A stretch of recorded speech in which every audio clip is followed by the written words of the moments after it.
Hello friends, welcome you all to Gyandeep academy. आजचा आपला article आहे आर्टिकल नंबर 31. काय article number 31?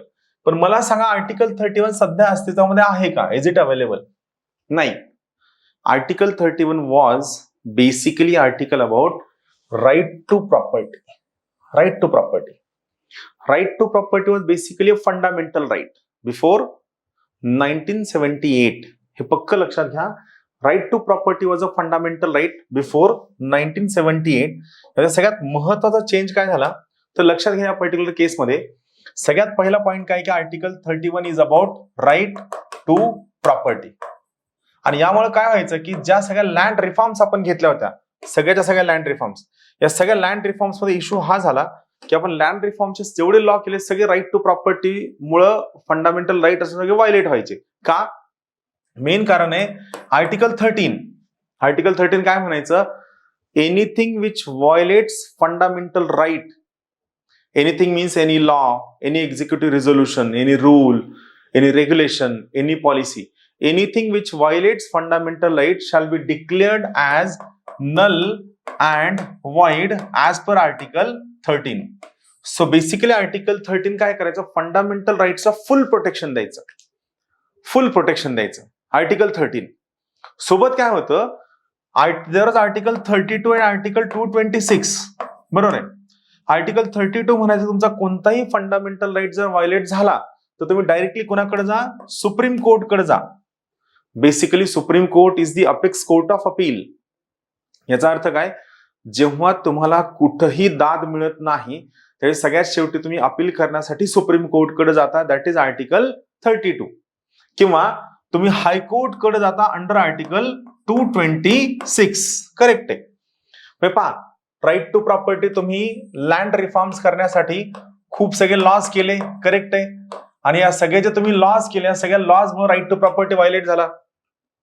Right to property violet झाला की ज्याचा राईट टू प्रॉपर्टी व्हायलेट झाला तो सगळ्यात अगोदर आर्टिकल 13 ला ठोठावणार. आर्टिकल 13 म्हणतो anything which violates fundamental right shall be declared as null and void.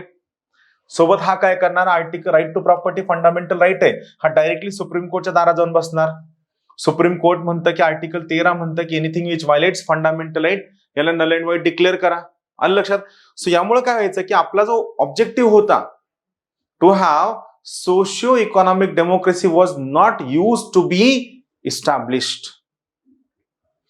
आपल्याला सोसायटीमध्ये जो जस्टिस, जी लिबर्टी, जी इक्वॅलिटी आणायची ती इस्टॅब्लिश करणं पॉसिबल होत नव्हतं.